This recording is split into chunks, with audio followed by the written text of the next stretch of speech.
De Jesús, nosotros nos presentamos delante de ti, dándote gracias, Señor, por todas las cosas, Señor, que tú estás permitiendo en nuestra vida, de las que no estás permitiendo, Señor.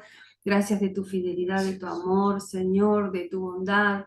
Gracias, Señor, por permitirnos este privilegio de hablar tu palabra, Señor, en el nombre poderoso de Jesucristo, más allá, Señor, de todo lo que nosotros seamos, Señor, nos presentamos delante de ti, Señor, dándote gracias primeramente, pidiendo perdón por tantas cosas, Señor, diciéndote que te necesitamos, que te anhelamos y que queremos, Señor mío, ser enseñados por ti, escudriñados por ti, transformados, Señor, como veíamos el sábado en la palabra compartida por el alfarero, Señor mío.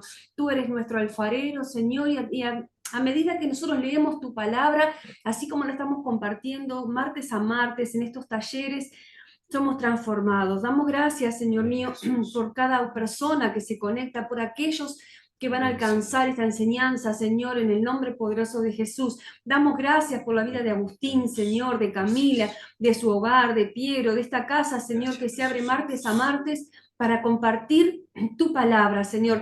Gracias por ese denuedo que has puesto en Agustín, Señor, ese amor por tu palabra, por tu obra, por tus cosas, Señor, y por enseñarnos, Señor.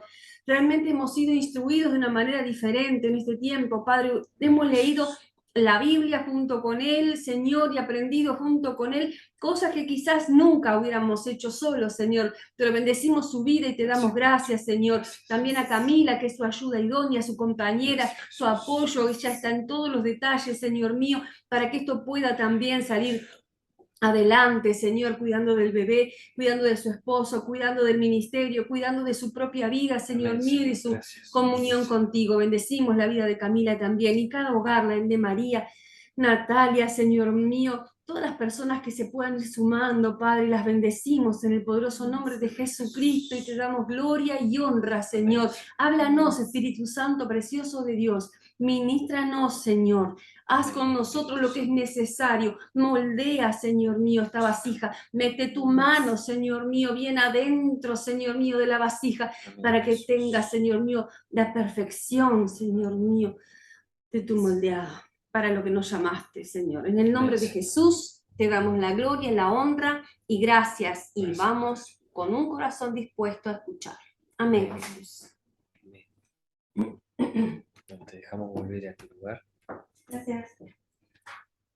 Bueno, bien, como anunciaba Vivi, hoy vamos a hablar del profeta Oseas. Vamos a volver un poquito más para atrás en cuanto al tiempo, ¿sí? Pero en sí el mensaje sigue siendo el mismo como mensaje central de los profetas, que es el anunciamiento de Jesús, el anunciamiento de Cristo como nuestro Salvador, ¿sí? Tenemos que Oseas nos presenta a Cristo como el que sana al descarriado que todos supimos ser y que algunos todavía tenemos algunas áreas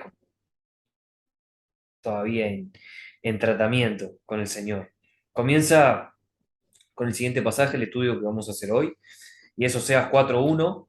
Los invito a ir al libro de Oseas, el Antiguo Testamento, después de Daniel, y dice así Oseas 4.1: Oíd palabra de Jehová, hijos de Israel, porque Jehová contiende con los moradores de la tierra, porque no hay verdad, ni misericordia, ni conocimiento de Dios en la tierra.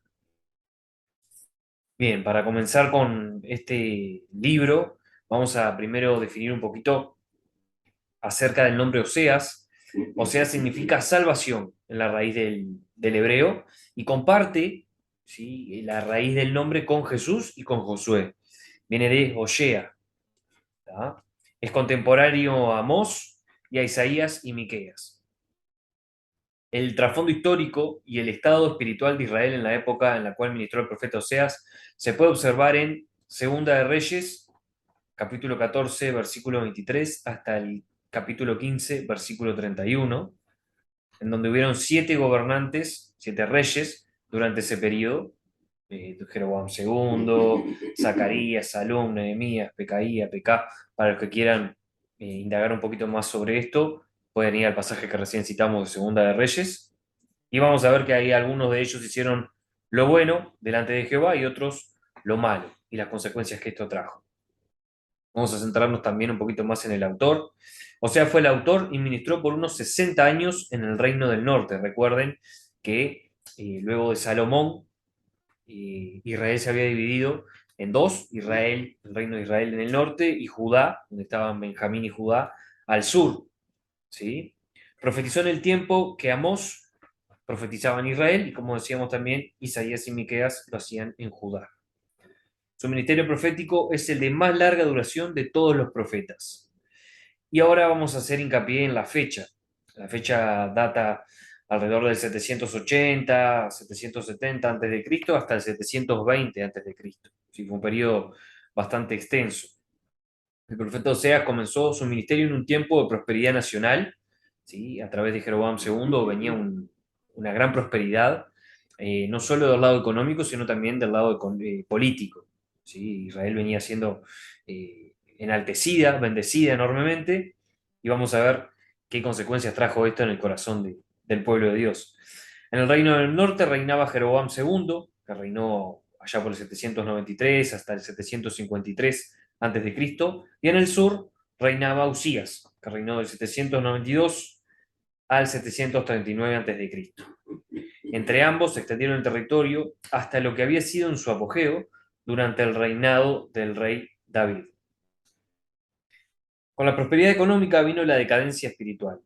El pueblo ya había adoptado muchas de las costumbres y los dioses de aquellos que los rodeaban. Ya no solo servían a Jehová, sino que además servían a otros dioses. Y bueno, aquí hago una analogía con lo que sucede hoy en día, con lo que incluso pasó en mi vida, y puedo dar testimonio de ello. Dios me bendijo en gran manera luego de que yo me volví a Él.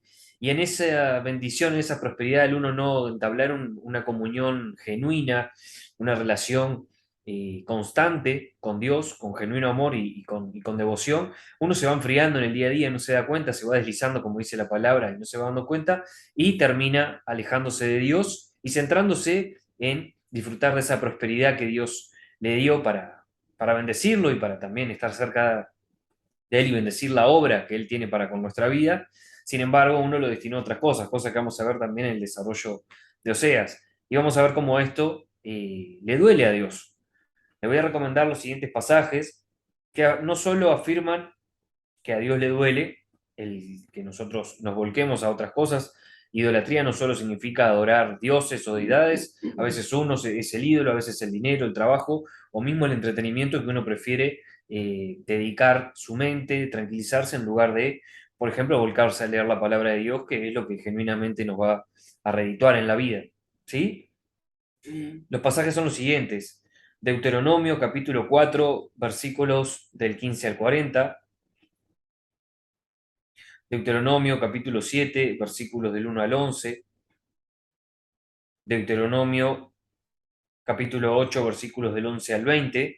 Esto es previo a entrar a Canaán, todo lo que les voy a citar. Éxodo capítulo 20, versículo 5. Y Éxodo capítulo 34, versículo 14, el cual no solo nos deja ver que Dios es un Dios celoso, sino cuyo nombre también es celoso, y lo ponen con mayúscula la C. El tema central del libro de Oseas. En el libro de Oseas encontramos severas exhortaciones al arrepentimiento para las 10 tribus del norte.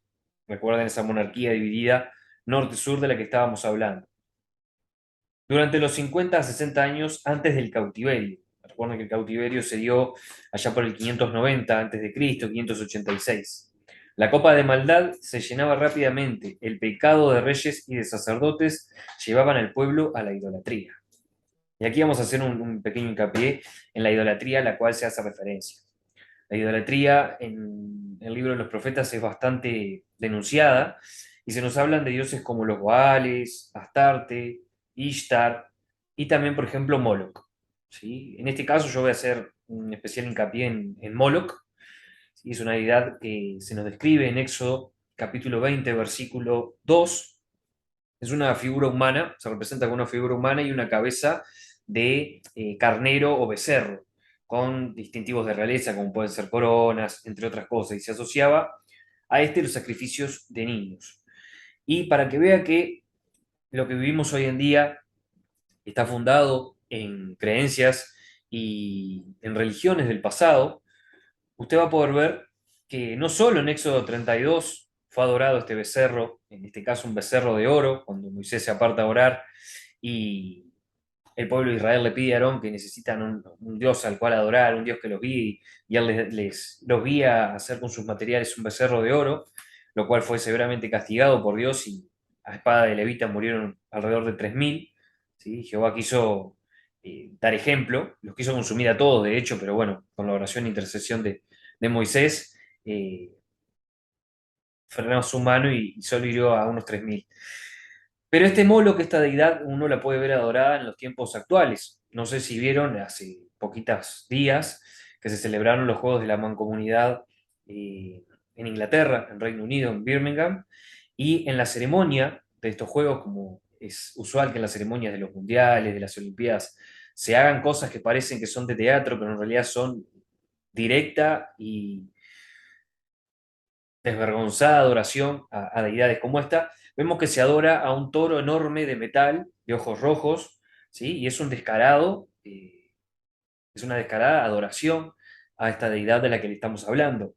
Incluso, para aquellos que bueno, yo era amante del terror, ahora ya no lo frecuento tanto, pero para aquellos que han frecuentado películas de terror, por ejemplo, Sinister, es una película que nos habla de un fantasma, un demonio que va y viene, que aparece en fotos, que hace referencia a Moloch también, se lo asocian con niños incluso en la película, y ahí funciona esta mención de Moloch como un primado negativo, es decir, nos muestran la verdad, nos muestran esta idea, pero como uno la ve en película y lo trata como ciencia ficción, etcétera, uno lo descarta, ¿sí? Y queda en el subconsciente como algo que cuando uno lo ve dice, eso es fantasía, son las películas, ¿qué estás hablando? Sin embargo, vemos cómo esto trasciende los tiempos, trasciende la historia y que incluso hoy en día se vive, fuera de los otros tipos de idolatría que mencionábamos, como son el trabajo, el dinero, entre otros. Para los que también usan redes sociales y utilizan los stickers, el año pasado fue el año del Buey y en Instagram se nos dejaba ver y se promovía, dentro de tantas cosas que había promover ese año, justo se promovía el año del Buey y habían toritos para poner como stickers, etcétera. ¿Está? Entonces podemos ver cómo hasta hoy en día esta adoración se inmiscuye en nuestro día a día y pasa por ceremonias, películas, stickers, el año del buey, qué bueno, qué bárbaro. Sin embargo, estamos apoyando esto que Dios aborrece. Así que para todos los cristianos que están escuchando este mensaje, empiecen a procurar evitar ese tipo de cosas. ¿Sí? Lisa y llanamente, no hay mucha vuelta para darle al asunto. Amén. Seguimos. El pecado de inmoralidad, mentira y homicidio, borracheras, robos, idolatría, hipocresía, orgullo y el alejamiento de Dios y de su palabra son resumidos por el profeta como el pecado de adulterio espiritual, que también era sobre todo de parte de los líderes, reyes y sacerdotes, como veíamos denunciado en Miqueas, más precisamente en el capítulo 3 y el capítulo 7, versículos del 1 al 7. Esto lo ilustra el profeta con su propia vida, al casarse con una mujer adúltera, que lo abandona por otro amante. El pecado de Israel era más grave que el de las naciones de alrededor. El pecado de estas naciones son ofensas cometidas por no haber conocido a Dios. O sea, hay un mero desconocimiento de Dios. Sin embargo, el pecado de Israel es la infidelidad a su esposo, Jehová, quien los rescató de la esclavitud de Egipto. Los proveyó de lo necesario y con quien hicieron votos sagrados de obediencia y fidelidad en el monte Sinaí. Para los que quieran ver esto, pueden ir a Éxodo capítulo 19 y van a ver una imagen en la cual se representa a Jehová que desciende. No ven una figura, pero ven un monte inmenso, el monte, humeando, ven relámpagos, bocinas, ven fuego, ven la imponencia y el poder de Dios, su majestad, ¿sí? Y su poderío, incluso se llegan a amedrentar, a asustar, ¿sí? De la semejante imponencia de su presencia. Entonces, también podemos ver que la ley para una mujer adúltera era la muerte, pero Jehová en su gran amor le vuelve a recibir. En este caso hablamos de Israel.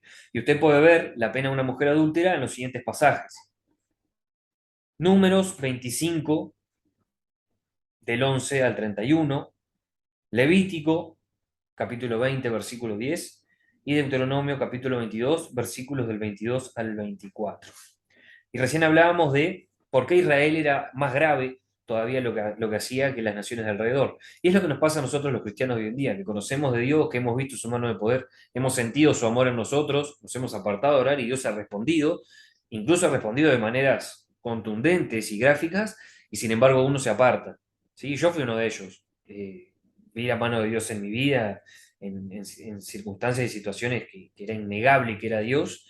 Sin embargo, me aparté y Dios, dentro de su amor, como lo hizo Oseas con su mujer, me fue atrayendo progresivamente, cercando mi camino para que yo me volviera a Él. ¿Sí? A lo cual lo invito a estar atento día a día, minuto a minuto, porque es la forma de, como dice Apocalipsis 2:7, ser un vencedor. Y al que venciere, se le dará de comer del árbol de la vida. Es una promesa. Así que a estar atentos en eso. ¿Sí? Entonces vemos cómo Dios ofrece a Israel, a esta mujer adúltera, perdón y restauración. Israel aparece como la esposa infiel. Recuerden las dos hermanas que mencionábamos en Ezequiel, capítulo 23, y bueno, la cantidad de imágenes que se hace acerca del adulterio y el abandono a su esposo. Entonces esta esposa infiel abandona a su esposo, a Jehová, el esposo pasivo, que la vuelve a recibir. Oseas es el profeta del verdadero amor. Su vida es una parábola del amor de Dios para su pueblo, es decir, ilustra, nos deja ver a través del profeta cómo Dios se siente cuando uno comete adulterio espiritual y igualmente cómo Dios nos ama y nos vuelve a recibir a pesar de esto. Dios le ordena a casarse con una prostituta y tener hijos con ella. Así es el amor de Dios hacia nosotros. Él nos busca hasta encontrarnos, aún en nuestro peor estado, y nos ama. Esta historia nos lleva a conocer el amor de Dios en una nueva dimensión y nos ayuda a amar aún a aquellos que no nos aman. Algo que es difícil, o sea, también lo dice la palabra. ¿Qué recompensa tendrá uno por amar al que le ama?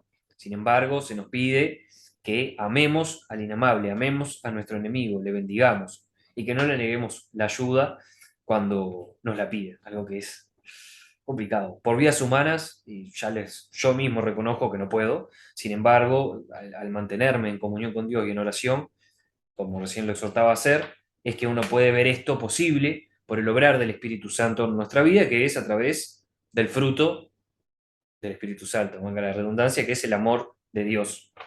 ¿Sí? Así que luego de este preámbulo, luego de esta introducción, vamos a comenzar a leer como veníamos haciendo con todos los profetas.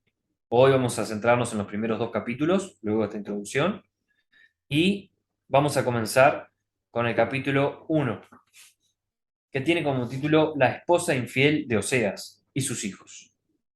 Capítulo 1. Palabra de Jehová que vino a Oseas, hijo de Beeri, en días de Usías, Jotam, Acaz y Ezequías, reyes de Judá, y en días de Jeroboam, hijo de Joás, rey de Israel. El principio de la palabra de Jehová por medio de Oseas. Dijo Jehová a Oseas: Ve, tómate una mujer fornicaria e hijos de fornicación, porque la tierra fornica apartándose de Jehová. Fue pues y tomó a Gomer, hija de Diblaim, la cual concibió y le dio a luz un hijo.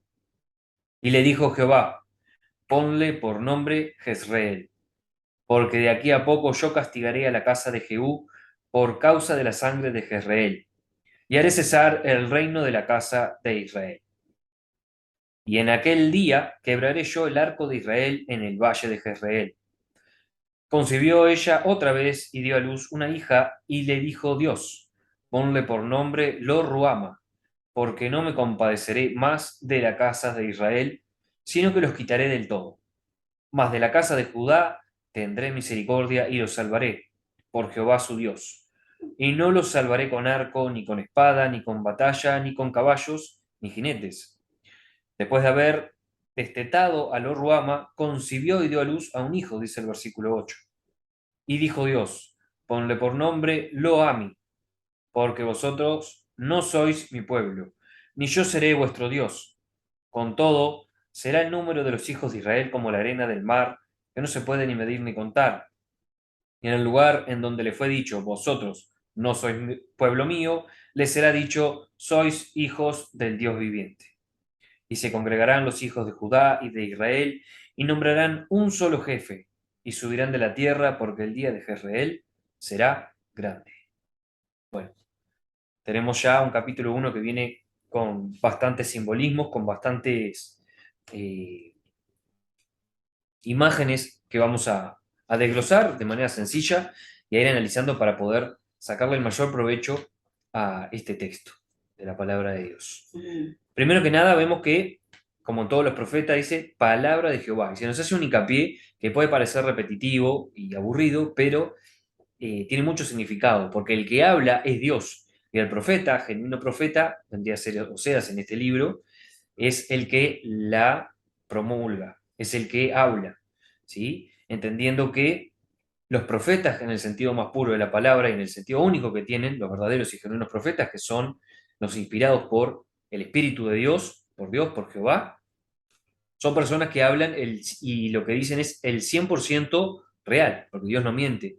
Como dice Números 23:19, Dios no es hijo de hombre para mentir, no es hombre para mentir, ni hijo de hombre para arrepentirse de lo que habla. ¿Tá? Si usted quiere distinguirlo, como ya lo hemos dicho en gran cantidad de oportunidades en los profetas, de los falsos profetas, de esos como Parravicini, Baba Vanga, entre otros, va a ver, Nostradamus, que no se cumple ni el 80% ni el 70% de lo que estas personas profetizan, sino que le pegan en el palo a algunas cosas. ¿Sí? Entonces, tenemos que, si bien Oseas ministra en el norte de Israel, se nos da la referencia temporal de acuerdo a los reyes del sur, en este caso Judá, para beneficio de los lectores de dicha región. Se nos habla de Jotam, Acaz, Ezequías, ¿sí? Para que lo tenga presente. Se nos habla también de un Jeroboam II. Fue un rey muy próspero y exitoso, política y económicamente, como hablábamos en la introducción, y que toda esta prosperidad que él tuvo y que no supo llevar de la mejor manera, terminó redituando en un adulterio y una decadencia espiritual que llevó al pueblo a condiciones de vida como la que vemos denunciada en todos los profetas y también como la que vemos en los tiempos de hoy en día, ¿sí? De adulterio espiritual, de idolatría. Y cuando hablo de idolatría es centrarnos, por ejemplo, en el trabajo, centrarnos en el dinero, centrarnos en el entretenimiento, y ya con esas tres aristas, dejando de lado la familia, estaríamos cubriendo casi el 80% del tiempo que pasamos despiertos, por no decir el 90% o más, ¿sí? Y a veces son cosas que generalmente se anteponen a Dios, a leer la palabra, a orar. No puedo orar porque me tengo que ir a trabajar, no puedo orar porque tengo un partido, viene el clásico, no puedo ir a la iglesia por tal cosa, ¿sí? Entonces, no solo se enfoque en la brujería, hechicería, los baales, esas cosas, eso, el satanismo. Yo no soy satanista, yo soy creyente. No se centre solo en eso, porque ser creyente también lo es el diablo, ¿sí? Y de hecho es más creyente que cualquiera de nosotros. La idea y el centro, como lo va a haber destacado y denunciado en el libro de los profetas, es esa demanda que Dios tiene por una genuina devoción a Él y un genuino vivir en Él. ¿Sí? Vemos que Jeroboam, le voy a resumir cómo fue la evolución de los gobiernos de este líder, que siguieron a este líder. Gobernó por una gran cantidad de años, hasta el 753, hablábamos del 793, casi 40 años, y luego dejó a su hijo, ¿sí? Quien le dejó el trono a su hijo, quien fue asesinado luego de gobernar por 6 meses. Luego hubieron unas sucesiones de, de gobernantes, que hubo también golpes de Estado, entre otras, y vemos cómo fue en decadencia ese gobierno por tener una cabeza, un origen que se había apartado de Dios. Ya vemos en el versículo 2 que se nos lleva a lo que venía Oseas, la instrucción que recibía Oseas. O sea, comenzó en esos tiempos de éxitos y el legado de idolatría de Jeroboam provocó años trágicos a futuro. Vamos a ver cómo primero Oseas recibe una instrucción para él y luego una instrucción para dar al pueblo. ¿Sí? Estoy seguro que Oseas, cuando recibió la instrucción para él, se debe haber rechinado los dientes, pero bueno, él obedeció a Dios como era de esperar. ¿Sí? Entonces vemos un Oseas que es directamente recibe el mandamiento de tomar una mujer fornicaria y de tener hijos con ella. ¿Sí? Algo que no hace falta describir mucho para entender lo que significa esto, ¿sí? Se le da la orden y él va. Entonces vemos ya de arranque cómo el profeta vive en carne propia acerca de lo que va a hablar. Algo que también podemos ver en el desarrollo del libro de Ezequiel, cuando, por ejemplo, su mujer, su vida es tomada por Dios, el deleite de sus ojos, como decía, allá por Ezequiel capítulo 24, versículos del 15 al 27, para que Ezequiel pudiera percibir, también siendo parte del pueblo, lo que venía a ese pueblo, que también los deleites de sus ojos, centrados en su avaricia, centrado en su idolatría, entre otras, iba a ser arrancado por parte de Dios de delante de su vida. Bien, entonces el mensaje que iba a dar Oseas, lo vemos que lo vive en carne propia. Oseas vive la parte de Dios y nos muestra, ¿sí? Nos permite ver lo que Dios siente. Si bien el sentir de Dios no es algo que uno pueda definir o comparar con el sentir de uno, sí podemos tener cierto paralelismo que al ser hechos a imagen y semejanza de Él, podemos relacionar bastante íntimamente. Entonces deberá, o sea, soportar todo lo que usted puede imaginar que conlleva casarse con una mujer como tal. Vergüenza, acusación, sentirse un tonto, sentirse abusado. Incluso vamos a ver que Oseas sigue proveyéndole a la mujer y la mujer eh, disfruta de lo que Oseas provee con otros amantes, algo que es denigrante y que devastador a nivel emocional, pero que como Dios estaba con Oseas, pudo soportar, sin lugar a dudas. Entonces, vemos que Oseas estaría cumpliendo la parte de Dios y la mujer de Oseas la parte de Israel como nación, una nación adúltera y un Dios, un esposo fiel. ¿Sí? De manera gráfica podemos ver cómo Dios se siente ante nuestro desprecio y nuestra traición. Ya en el versículo 13 nos habla del primer hijo, ¿sí? Vemos la desobediencia del profeta sin escapar, perdón, vemos la obediencia del profeta que se subleva a lo que Dios le dice, hay una sumisión, en contraposición, por ejemplo, a lo que sucedió con Jonás. Ya vimos después las consecuencias que sufrió Jonás. Quizás incluso hubo esperanza de parte de Oseas para que su mujer cambiara, pero vemos que esto no sucede así. Ella permanece en esa condición de ser prostituta y bueno, todo lo que eso conlleva. No nos centraremos en qué llevó a Gomer a seguir comportándose de tal manera, ni las razones de sus múltiples intentos de seguir en esa infidelidad con su marido, y tampoco nos interesan las excusas y el por qué lo hizo, ¿sí? Porque a Dios tampoco le interesa el por qué, ni tampoco importa los por qué nosotros nos apartamos de Dios y preferimos ciertas cosas antes que a Dios. Entonces ahí está el paralelismo que vamos viendo con respecto a lo que está viviendo Oseas. Se nos habla de un Jezreel. Jezreel significa dispersado, en alusión a lo que iba a ser, a cómo iba a ser Israel dispersado en el exilio tras la invasión de los asirios. Y también se nos refiere al valle en el cual Jehú, quien encabezó la dinastía que llevó a Jeroboam al trono, y bueno, todo el resto de la dinastía que mencionábamos también, en ese valle fue donde Jehú mató a los hijos de Acab, un rey de Israel que fue grandemente manipulado por Jezabel, un espíritu del cual hemos tratado en los jueves de compartir la palabra y que vemos que es un espíritu muy manipulador y también enfocado en la idolatría. Esto uno lo puede ver en Segunda de Reyes, capítulo 10, versículo 11. Jehová anunciaba su juicio a la casa de Jehú. Recuerden que de Jehú venía Jeroboam y luego los demás reyes que venían. Dinastía que termina con 6 meses nomás del reinado de parte de Zacarías, el hijo de Jeroboam II, como ya mencionábamos recién. De igual manera caería Israel ante Asiria, algo que podemos ver detallado en Segunda de Reyes, capítulo 17, versículos 20 al 23. Y algo que no es menor destacar es que en este sitio que sufre Israel, Oseas todavía estaba ministrando. Bien.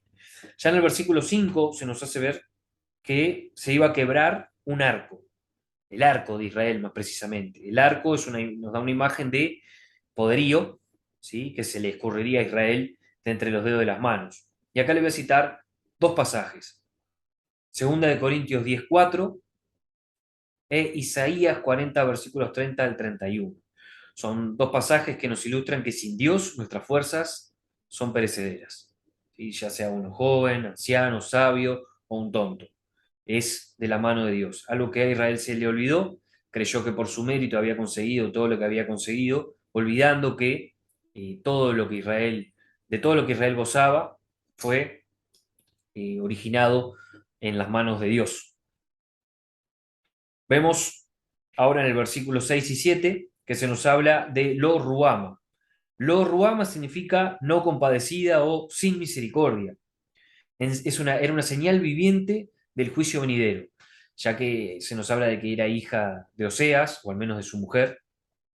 Podemos imaginarnos a un Oseas que cada vez que la llamaba, lo ruama, sin misericordia, revivía y traía a memoria esa promesa de juicio que venía para la nación de Israel, en la cual no iba a haber misericordia, un juicio inminente de parte de Dios. Recuerden que todo esto está orquestado por Dios.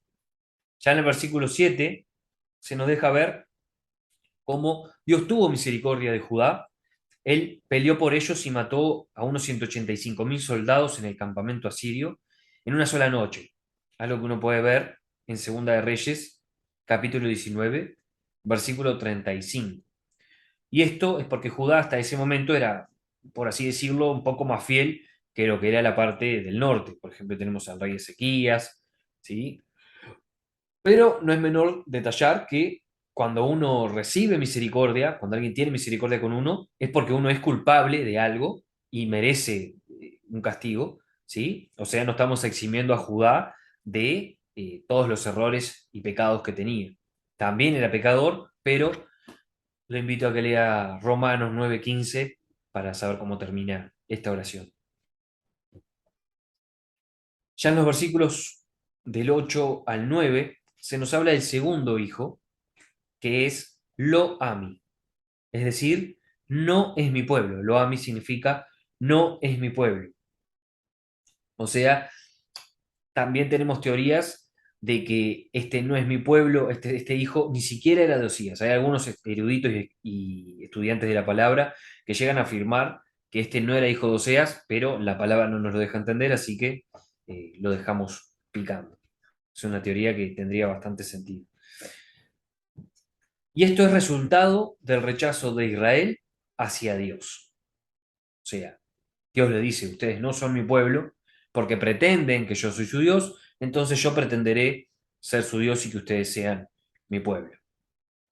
En el versículo 10 se nos deja ver que el juicio no es para siempre. Ya en el versículo 11 se nos profetiza sobre una congregación, algo que vemos plasmado, por ejemplo, en Efesios capítulo 2, versículos 14 al 16. Israel, Judá y los gentiles, unidos todos en un mismo cuerpo a través de Jesús. Jesús es la cabeza y el cuerpo somos todos los cristianos. Bien, así estaríamos terminando lo que sería el capítulo 1 y vamos a proceder ya a seguir con el capítulo 2, que comienza con el título El amor de Jehová hacia su pueblo. Lo vamos a leer y luego lo vamos a explicar. Capítulo 2 de Oseas dice así en el versículo 1. Decid a vuestros hermanos, a mí, y a vuestras hermanas, Ruama. Contended con vuestra madre, contended, porque ella no es mi mujer, ni yo su marido. Aparte, pues, sus fornicaciones de su rostro y sus adulterios de entre sus pechos. No sea que yo la despoje y desnude, la ponga como el día en que nació, la haga como un desierto, la deje como tierra seca y la mate de sed. Ni tendré misericordia de sus hijos porque son hijos de prostitución, porque su madre se prostituyó. La que los dio a luz se deshonró, porque dijo, iré tras mis amantes que me dan mi pan y mi agua, mi lana y mi lino, mi aceite y mi bebida. Por tanto, he aquí, yo rodearé de espinos su camino y la cercaré con seto, y no hallará sus caminos. El versículo 7 dice, seguirá a sus amantes y no los alcanzará. Los buscará y no los hallará. Entonces dirá, iré y me volveré a mi primer marido, porque mejor me iba entonces que ahora. Y ella no reconoció que yo le daba el trigo, el vino y el aceite, y que le multipliqué la plata y el oro que ofrecía a Baal. Por tanto, yo volveré y tomaré mi trigo a su tiempo y mi vino a su sazón, y quitaré mi lana y mi lino que había dado para cubrir su desnudez. Y ahora descubriré yo su locura delante de los ojos de sus amantes, y nadie la librará de mi mano. Haré cesar todo su gozo, sus fiestas, sus nuevas lunas y sus días de reposo, y todas las festividades. Y haré talar sus vides y sus higueras, de las cuales dijo, mis salarios son, salario que me han dado mis amantes, y las reduciré a un matorral, las comerán las bestias del campo. Y las castigaré por los días en que incensaba a los Baales y se adornaba de sus zarcillos y de sus joyeles e iba tras sus amantes, y se olvidaba de mí, dice Jehová. Pero he aquí yo la atraeré y la llevaré al desierto, y hablaré a su corazón, y le daré sus viñas desde allí y el valle de Acor. Por puerta de esperanza, perdón, y le daré sus viñas desde allí, y el valle de Acor por puerta de esperanza. Y allí cantará como en los tiempos de su juventud y como en el día de su subida de la tierra de Egipto. En aquel tiempo, dice Jehová, me llamarás Ishi, y nunca más me llamarás Baali, porque quitaré de su boca los nombres de los Baales, y nunca más se mencionarán sus nombres. En aquel tiempo haré para ti pacto con las bestias del campo, con las aves del cielo y con las serpientes de la tierra. Y quitaré de la tierra arco y espada y guerra, y te haré dormir segura. Y te desposaré conmigo para siempre. Te desposaré conmigo en justicia, juicio, benignidad y misericordia. El versículo 20 dice, y te desposaré conmigo en fidelidad, y conocerás a Jehová. En aquel tiempo responderé, dice Jehová. Yo responderé a los cielos y ellos responderán a la tierra. Y la tierra responderá al trigo, al vino y al aceite, y ellos responderán a Jezreel. El versículo 23 y último. Y la sembraré para mí en la tierra, y tendré misericordia de Lo Ruama y diré a Lo Ami. Tú eres pueblo mío, y él dirá, Dios mío. Bien, vamos a pasar a hacer el análisis del capítulo 2, pero lo vamos a hacer en el siguiente video. Así que les voy a compartir ahora el link nuevamente por el grupo para que puedan conectarse y seguir unos minutos más en una nueva sesión. Ya lo pasamos por el grupo.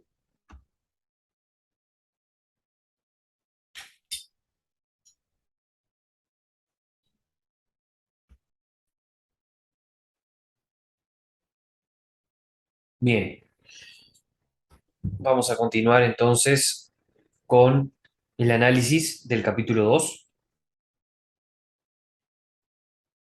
Recién terminamos de leer lo que sería el capítulo 2 de Oseas y vamos a comenzar analizando un poquito desde el versículo 1. Ya en el versículo 1 se nos muestra un cambio, ¿sí?, del nombre a causa de la redención del pueblo. Recuerden que al pueblo se lo llamaba Lo Ami, ¿sí? Este pueblo no es mío, y Lo Ruama, un pueblo sobre el cual no iba a haber misericordia. Sin embargo, aquí ya vemos una contraposición en señal de la redención de parte de Dios sobre ellos, ¿sí? Se lo llama Ami, que en este caso es pueblo mío, y Ruama, ¿sí?, que es compadecida o bajo misericordia. Vemos ya en el versículo 2 que Israel se nos ilustra como mujer adúltera, digna de no ser tratada como esposa. Recuerden que en Malaquías vimos la importancia que tiene para Dios el matrimonio y cómo Dios espera de los maridos, que son la cabeza de la familia y la cabeza de la mujer, que estos la traten con amor. Y hay exhortaciones a los levitas a tratar a sus mujeres con amor, ya que en el mismo altar en donde ellos adoraban caían las lágrimas de sus mujeres por el destrato de ellos mismos, algo que no le gustaba para nada a Dios. Pero volviendo al tema, vemos cómo Israel se nos trata como mujer adúltera. Se nos refleja un Israel sumida en una recalcitrante lascivia, incluso con posible referencia a una seducción de regazo descubierto, como vemos ahí que se nos habla de sus adulterios de entre sus pechos, al final del versículo 2. ese adulterio, esa seducción para atraer descaradamente a sus amantes. O sea, no es que hubo un adulterio, un engaño, sino que es un engaño descarado, cruel y ya rayando la locura, una lascivia incomprendida, de carácter menos que animal, me atrevo a decir.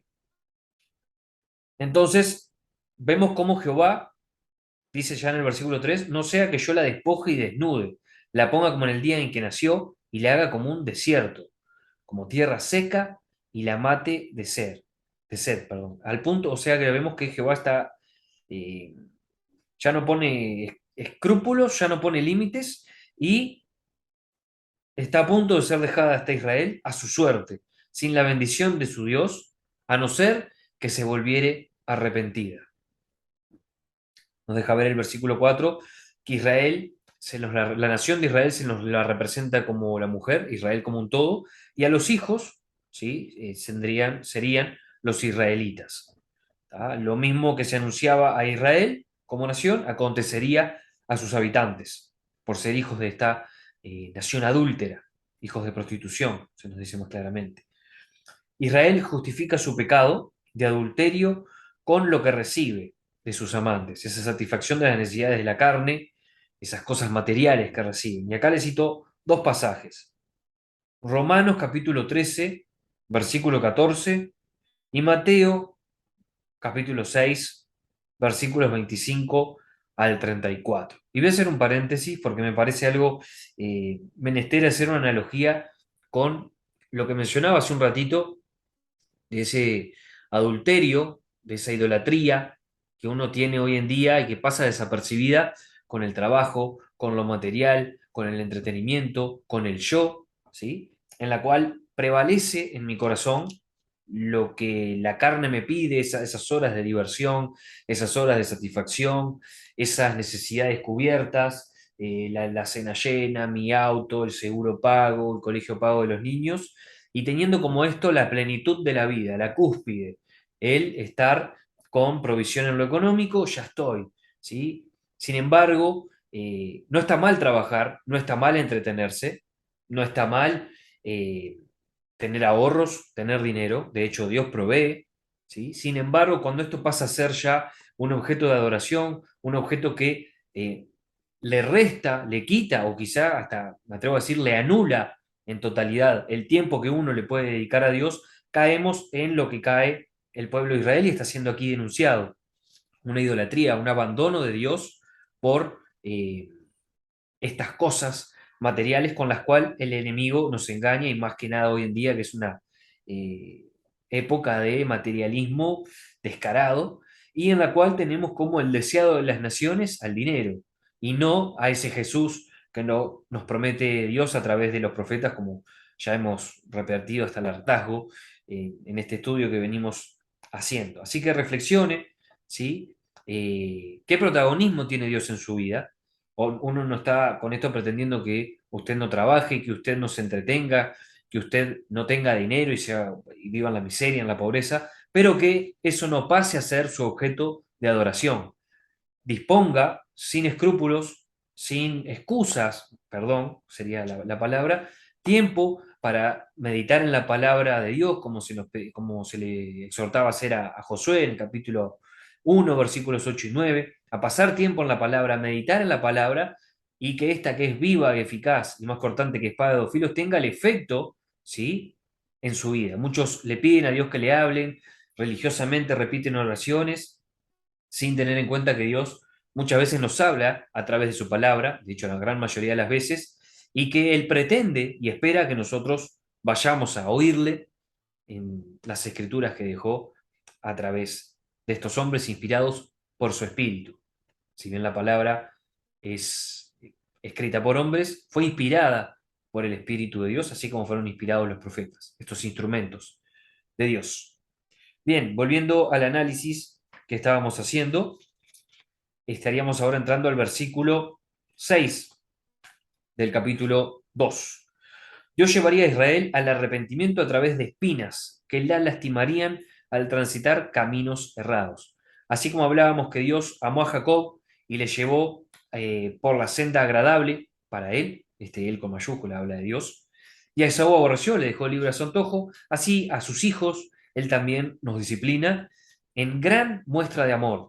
La disciplina de Dios, si bien al momento de recibirla no es causa de gozo, luego da fruto apacible, que es la forma de encaminarnos y que por más de que nosotros no veamos hoy en día el rédito de esto, el fruto de la disciplina, luego lo vamos a vivir con gran felicidad, con gran gozo.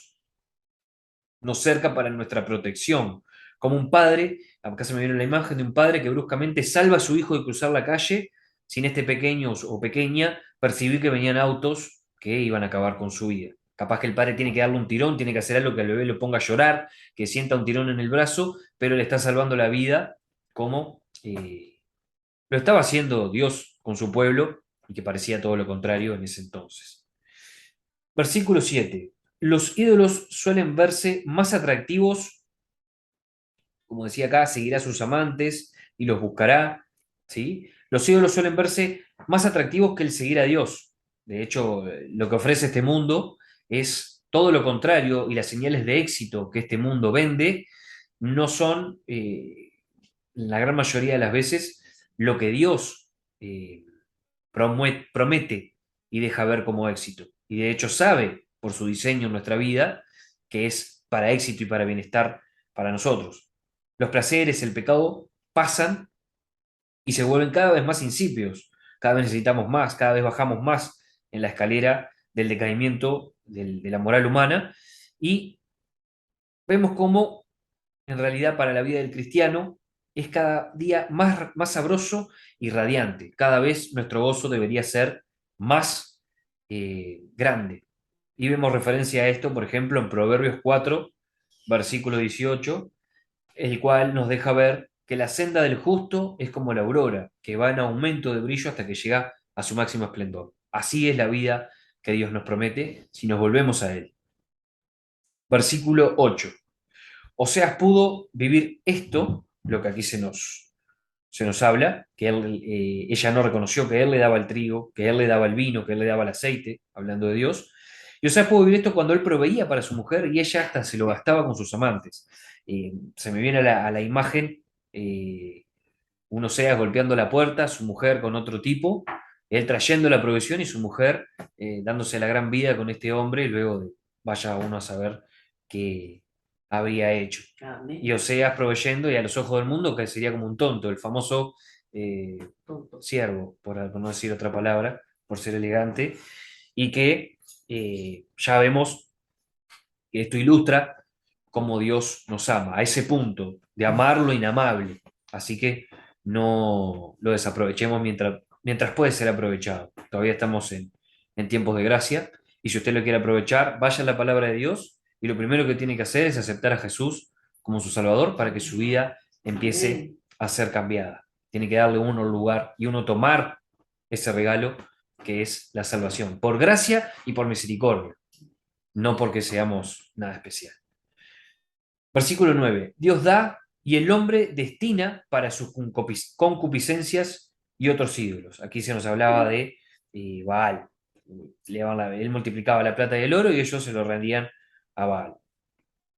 Luego vemos varias imágenes que él iba a descubrir su locura, que él haría cesar todo su gozo, que haría talar sus vides, se nos dice en el versículo 12, que él la iba a castigar, ¿sí? Por incensar a los Baales, por adorar, incluso por vestirse con zarcillos, con joyerías para ir tras sus amantes, poniéndose linda, seduciendo.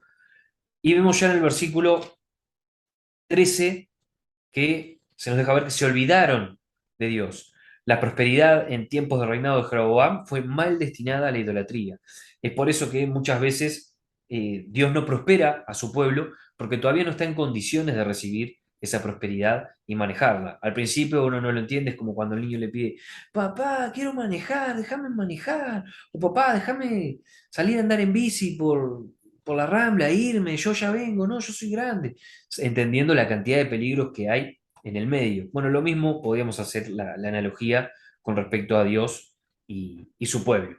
¿Sí? Ya vemos aquí cuando el pueblo no tenía el corazón correcto, cómo destinó los recursos y la bendición de Dios hacia una autodestrucción. ¿Sí? Bien, tenemos, acabamos de hablar del versículo 13 y ahora pasamos del versículo, en el versículo 14 a una imagen de restauración de Israel. Ya comienza con un pero, mostrando una contraposición a la situación actual. Dice, he aquí, yo la atraeré y la llevaré al desierto y hablaré a su corazón. Vemos una muestra, en este caso, del bendito e inmenso amor de Dios y cómo éste lleva a vencer las crueles y dulces mentiras del diablo que nos quieren llevar a la perdición engañados, pelados, ¿sí? Así que si usted quiere orar de manera eficiente, puede pedir, obviamente siempre en el nombre de Jesús, que su velo sea corrido, sea quitado, ¿sí? Pídale al Espíritu Santo esto en el nombre de Jesús para que lo pueda ayudar a ver lo que el amor de Dios en realidad está haciendo por nuestras vidas y cómo uno lo desaprovecha en el pasar de los días. Su amor nos atrae, jamás nos arrastra y nos llevaría a la fuerza. Nos atrae por ese genuino amor que Dios es. Vemos en el versículo 15 que se nos habla del Valle de Acor. Para los que hayan leído los primeros libros de la Biblia, allá en Josué capítulo 7, versículos 24 al 26, se nos deja ver que el Valle de Acor fue donde Acán, un hombre que no cumplió con lo encomendado por Dios y se llevó unas cosas de una conquista que no se tenía que llevar, termina llevando a todo el pueblo por su pecado a un castigo de parte de Dios. Algo que también sucedió por parte de Adán y Eva, cuando transgredieron y toda la humanidad entró en esa era de pecado. Sin embargo, así como también por uno, el pecado, la puerta del pecado y de la muerte fue abierta, por uno la salvación viene. Y este uno es Jesús, exactamente. Algo que podemos ver en Isaías 65:10. La obra de Cristo es, en la cruz, es nuestra puerta de esperanza, venciendo a la muerte que es consecuencia del pecado. Pasamos de problemas a tener una solución y algo que nos da esperanza de vida eterna. El versículo 16 nos deja ver que en aquel tiempo dice Jehová, me llamarán Ishi. Ishi es mi marido. Y no me llamarás nunca más Baali. Ishi nos da una imagen de rendición por amor y no una rendición por temor, por más reverente que sea, como nos deja ver la imagen de Baali. Es decir, Dios no está satisfecho solamente con una relación por ese temor reverente, como describíamos allá por Éxodo 19, ese monte humeante, esa imponencia de su presencia. Él quiere una relación genuina, una relación de amor. Y esto está más que claro en el Nuevo Testamento. Si usted nunca leyó la palabra, le aconsejo comenzar por el libro de Mateo a leerla. Ya el versículo 18 nos deja ver la bendición que veremos cumplida en la tierra a través del milenio, en ese cambio radical ecológico y político que va a sufrir la tierra. Recuerden la estatua que soñó Nabucodonosor y que Daniel le interpreta ese sueño, que al final, luego de la decadencia de todos los metales que simbolizan a diferentes gobiernos e imperios del mundo, proviene la roca sólida, la base, ¿sí? Inamovible, ese cimiento sólido, macizo, que es el gobierno de Jesús en el milenio venidero. ¿Sí? Tiempos que están cada día más cerca. Así que le recomiendo no solo escuchar esta palabra a usted y tomarla con la seriedad que amerita, sino compartirla con la mayor cantidad de personas que pueda, ya que es vital y necesaria para todos y cada uno de los seres humanos que están de pie o acostados en este mundo. Bien, versículo 19 nos deja ver que la relación con Dios en este nuevo milenio será cimentada sólidamente a través de este gobierno que se va a llevar a cabo por Jesús. Y tenemos ya los últimos versículos del 21 al 23, en la cual se nos muestra una bendición restaurada. En el versículo 21 vemos una relación real y vibrante con Dios, en sintonía de corazón, como lo afirmó Jesús, según Juan capítulo 15, versículo 7. Y lo voy a leer para poder hacer un poquito más gráfico. Juan capítulo 15, versículo 7. Y dice así: Si permaneciereis en mí y mis palabras permanecen en vosotros, pedid todo lo que queréis y os será hecho. Y aquí el que lee esto puede pensar, si no está inspirado, iluminado por el Espíritu Santo, que yo puedo pedir que a mi vecino que no me cae bien se le caiga la casa arriba y le va a ser hecho. Sin embargo, el permanecer en mí, como dice acá Jesús, es estar en sintonía con el Padre, es estar en comunión con el Padre, y un corazón que está en comunión con el Padre jamás podría pedir algo que se aparte de la voluntad del Padre, porque también sabemos que Él pone tanto el querer como el hacer en nuestro corazón y Él inspira lo que nuestra oración se enuncia, ¿sí? El Espíritu Santo, está bueno que usted, siempre que comienza una oración, le pida guía al Espíritu Santo en la oración, por medio obviamente del nombre de Jesucristo, el único intercesor entre nosotros y Dios. Bien, ya el versículo 22 nos deja ver cómo Dios proveerá abundantemente, algo que se nos describe en Mateo capítulo 6, versículo 33. La dispersión será transformada en siembra, una restauradora y gloriosa forma de vivir del pueblo de Dios. Ahora vemos cómo la indignada, perdón, perdón, ahora vemos cómo la indigna de misericordia es restaurada, es redimida y es llamada bajo misericordia. Y aquel pueblo que era expropiado de parte de Dios ahora lo toma como suyo. Entonces, vemos que incluso se lo llega a llamar Dios mío. Vemos esa relación llena de amor y de calor que Dios quiere para con nosotros, para con su pueblo. Sin embargo, también podemos ver que el paganismo refleja todo lo contrario. Vemos carencia de amor o ausencia de amor directamente, egoísmo, violencia, rebeldía, deseo de control sin escrúpulos. Entonces, vemos la contraposición de lo que nace en el corazón del hombre y lo que nace en el corazón de Dios. Lo que nace en el corazón de Dios lo podemos recibir a través de Jesús, a través de dejarlo obrar en nuestras vidas, y luego de dejarlo obrar en nuestras vidas, de aceptar y apropiarnos de esa salvación, podemos ver que las marcas de juicio, como tenían los hijos de Oseas, ahora son restauradas como esa señal de misericordia. Así estaríamos terminando el estudio del capítulo 2 de Oseas. Ya estaríamos siguiendo para la sesión que viene con los demás capítulos.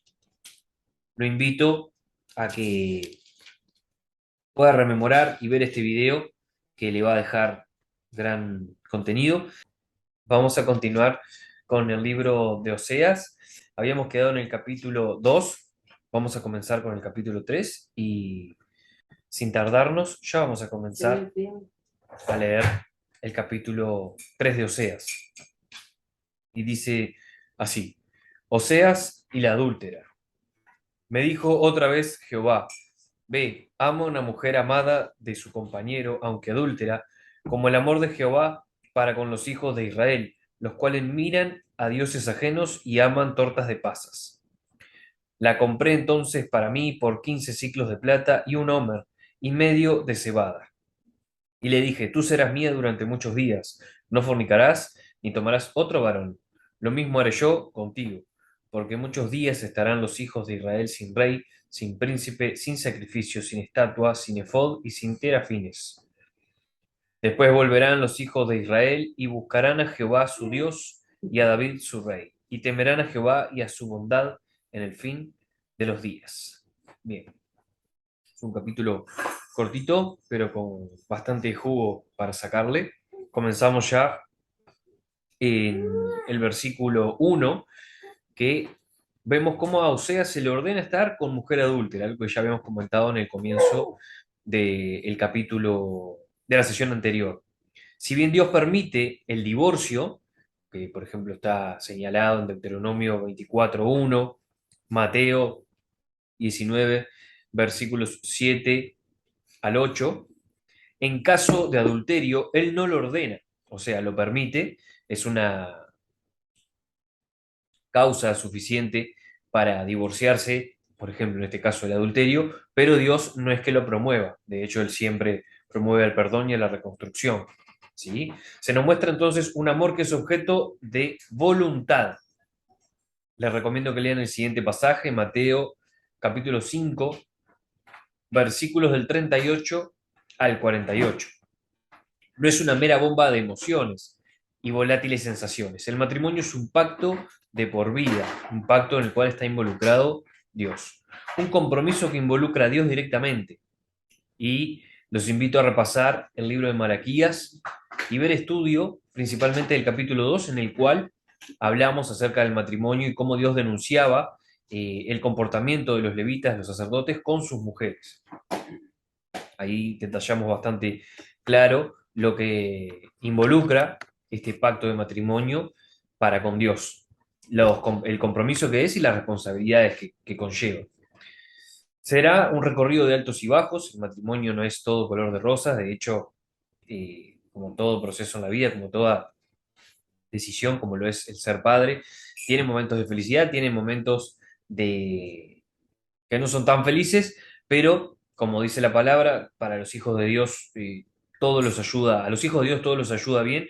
Entonces también dentro del matrimonio uno puede ver que Dios lo entrena, que Dios forja en sí, en uno, cualidades para su deleite, para ser árboles de fruto, de su fruto, que es directamente su amor. Muchas veces esto recae en lo emocional y en diferentes áreas. Es vital la unión de la pareja entre sí, pero sobre todo que ambos estén unidos con Dios. ¿Qué vemos aquí? Que Oseas está alineado con Dios, pero su mujer no. Entonces, siguiendo el juego de la comparación que hacíamos, que era Oseas comparado con el Señor, ese marido fiel, ese marido que no abandona a su mujer a pesar de su condición de adulterio, y siendo la mujer adúltera Israel, seguimos viendo ejemplificado cómo Dios nos ama a través del profeta. He llegado a oír que el matrimonio es el gimnasio de Dios, eso es lo que decía recién. En este caso, a Oseas le tocó competir en, por así llamarlo, la final de CrossFit, algo muy difícil a nivel de entrenamiento, o incluso lo podríamos comparar a las Olimpiadas. O sea, si hablamos de que el matrimonio es un entrenamiento, a Oseas le tocó levantar un peso pesado. Bien, el ya no estoy enamorado o ya no lo soporto más o no la soporto más, algo que se suele oír hoy en día y que es causa para terminar la pareja, no es un argumento válido para finalizar una relación. Así sea una relación de pleitos y de contiendas, debemos dejar todo en manos de Dios y evitar llegar al divorcio. ¿Sí? Como les decía hoy, es importante que las dos personas estén en igual yugo. Ya habíamos hablado también en Malaquías lo que es la unión de dos personas en yugo desigual, cosa que es el caso aquí. Aquí vemos entonces un Oseas que ama con voluntad, no es simplemente una emoción, pues si fuera por emociones ya la hubiera mandado volar seguramente a la mujer, pero hay una voluntad, hay un denuedo de agradar a Dios y del mandato que él dejó para con él. ¿Sí? La falta de perdón nos obstaculiza ante Dios. La falta de perdón es, lisa y llanamente, la falta del amor de Dios en nuestro corazón, del fruto del Espíritu Santo. Para amar como Dios amó a su pueblo adúltero, o sea, necesitó abnegarse a la voluntad del Padre, algo que solo es posible a través del fruto del Espíritu Santo y con su obrar en nosotros. El fruto del Espíritu Santo es el amor, y ese amor encendido en nosotros permite ver los destellos que son la templanza, la mansedumbre, la humildad, la, incluso la fe y la sabiduría se ven reflejadas en nuestro obrar cuando somos guiados por el amor y la dirección del Espíritu Santo. Les recomiendo que lea Gálatas capítulo 5, versículos 22 y 23, y Efesios capítulo 4, versículo 24. La grandeza del amor de Dios y su compasión se ilustran aquí gráficamente en este ejemplo que acabamos de dar. Ya en el versículo 2 vemos que Oseas sobrepasa el límite promedio de amor propio y aunque no necesitaba comprar o pagar por los servicios de su esposa, esto lo hace en señal de amor y de compromiso y de respeto para con ella. Una muestra de que él también podría darle lo que ella está recibiendo a través de sus amantes, esos recursos en lo material. Vemos, según Boyce, que fue un maestro de la palabra y pastor de Estados Unidos, nació allá por el 1938, que él entendía que el que la compra implicaba que ella fuera esclava, que estuviera en condición de esclavitud, ¿sí? Pero esto no es necesariamente, incluso no lo podemos probar, y se ajusta mejor al caso de que fuera una mujer prostituta por la cual había que pagar servicios. Ya en el versículo 3 podemos ver que Oseas buscaba atraerla hacia una relación genuina y de compromiso mutuo, donde primara el amor, donde pudieran convivir juntos y su prostitución se terminara. Es decir, no es que convivo con mi marido y con los amantes, a lo que vamos a ver que sí hacía Israel a nivel espiritual, ellos estaban con Jehová, le adoraban, pero a su vez el sacerdocio y el pueblo, porque estaba descarriado, también querían adorar a deidades paganas. Vemos que es lo que le está pasando a Oseas. Es una o la otra. Las dos no pueden convivir. ¿Bien? O sea, buscaba traerla a una relación genuina. Quédense con eso. Ya en el versículo 4 vemos que sin rey y sin príncipe. Se nos da esta imagen en la cual podemos ver que el liderazgo cívico y nacional no existiría para Israel en su cautiverio.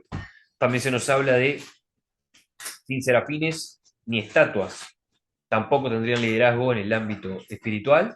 Y sin efod, perdón, sin rey ni príncipe. El liderazgo cívico nacional no existiría para Israel en su cautividad. Sin sacrificio ni estatua.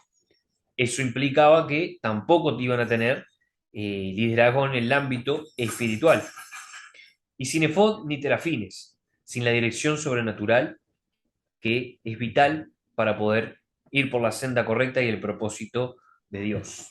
Les voy a poner una imagen ahora aquí en el video, la deben de estar viendo. En Éxodo capítulo 28, versículos del 4 al 16, se nos describen las vestiduras de los sacerdotes.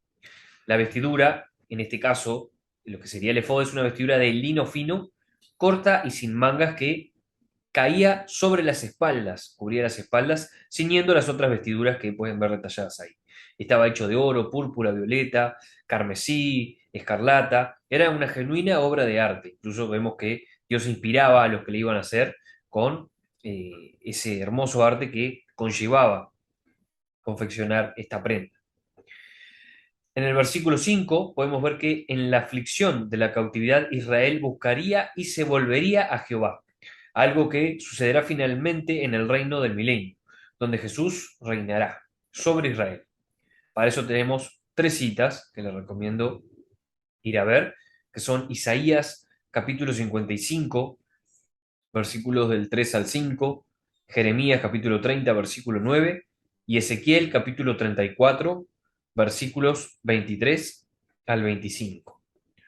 Hoy en día podemos volvernos a Dios y gozar de una relación restaurada con Él. A través de Jesucristo, nosotros no solo tenemos la salvación, sino que también Él se hizo pecado, se hizo maldición por nosotros, Él pagó por nuestros pecados para que a través de su sangre, ¿sí? Una vez que le aceptamos y una vez que pedimos perdón al Padre en el nombre de Jesús, podamos nosotros acceder a volver a ese vínculo con Dios y estaríamos pasando por arriba, en realidad ya lo pagó Jesús, por la muerte, esa separación que ya hemos mencionado en los profetas, que implica el pecado. El pecado en sí, el significado en la Biblia es un apartamiento del hombre, entre el hombre y Dios. Lo que hizo Jesús es ser el puente. Él mismo dice, yo soy el camino, la verdad y la vida. No dice, yo soy un camino, soy el camino. Pase por ese puente, si no lo único que tiene abajo es abismo. Aprovechemos ese recurso que fue dado por gracia para alcanzar a Dios y que cada vez queda menos tiempo. Bien, así estaremos terminando el capítulo 3. Ahora pasamos al capítulo 4, que tiene como título Controversia de Jehová con Israel. Dice así, oíd palabra de Jehová, hijos de Israel, porque Jehová contiende con los moradores de la tierra, porque no hay verdad ni misericordia, ni conocimiento de Dios en la tierra. Perjurar, mentir, matar, hurtar y adulterar prevalecen, y homicidio tras homicidio se suceden. Por lo cual se enlutará la tierra y se extenuará todo morador de ella, con las bestias del campo y las aves del cielo, y aun los peces del mar morirán. El versículo 4 dice, ciertamente hombre, no contienda ni responda a hombre, porque tu pueblo es como los que resisten al sacerdote. Caerás, por tanto, en el día y caerá también contigo el profeta de noche, y a tu madre destruiré. Mi pueblo fue destruido porque le faltó conocimiento. Por cuanto desechaste el conocimiento, yo te echaré del sacerdocio, y porque olvidaste la ley de tu Dios, también yo me olvidaré de tus hijos. Conforme a su grandeza, así pecaron contra mí, también yo cambiaré su honra en afrenta. Del pecado de mi pueblo comen, y en su maldad levantan su alma. Y será el pueblo como el sacerdote. Le castigaré por su conducta, y le pagaré conforme a sus obras. Comerán, pero no se saciarán. Fornicarán, mas no se multiplicarán. Fornicación, vino y mosto quitan el juicio. Mi pueblo a su ídolo de madera pregunta, y el leño le responde, porque espíritu de fornicación le hizo errar, y dejaron a su Dios para fornicar. Sobre las cimas de los montes sacrificaron e incensaron sobre los collados, debajo de las encinas, álamos y olmos que tuviesen buena sombra. Por tanto, vuestras hijas fornicarán y adulterarán vuestras nueras. No castigaré a vuestras hijas cuando forniquen, ni a vuestras nueras cuando adulteren, porque ellos mismos se van con rameras y con malas mujeres sacrifican. Por tanto, el pueblo sin entendimiento caerá. Si fornicas tú, Israel, a lo menos no peque Judá, y no entréis en Gilgal, ni subáis a Bet-Aben, ni juréis, vive Jehová. Porque como novilla indómita se apartó Israel. ¿Los apacentará ahora Jehová como a corderos en lugar espacioso? Efraín es dado a ídolos, déjalo. Su bebida se corrompió, fornicaron sin cesar. Sus príncipes amaron lo que avergüenza. El viento los ató en sus alas, y de sus sacrificios serán avergonzados. Dice el versículo 19 y último del capítulo 4. Capítulo 4 que comienza con el siguiente título, que podemos llamar Pecado de Israel y la cura, la solución, el remedio que Dios trae. Se nos habla en el versículo 1 de contienda. Si lo vemos desde el ámbito legal, se puede entender como que el pueblo estaba siendo demandado por la parte demandante, que en este caso sería Dios. Hay una razón más que suficiente de parte de Dios para arremeter contra su pueblo. Se nos habla en el versículo 2 de la verdad.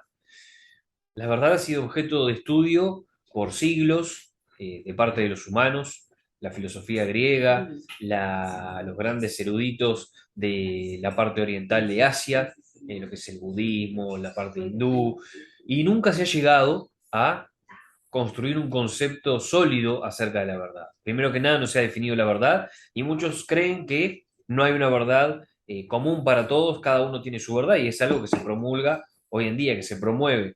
Bueno, si vos crees que eso está bien, genial, cada uno puede creer en lo que quiera, y bueno, él cree en esto, él cree en lo otro, está bien, cuando en realidad ya la misma palabra de Dios, como decíamos recién, nos dice que es yo soy el camino, lo hablamos con el ejemplo del puente, la verdad, cosa que mencionamos aquí, y la vida.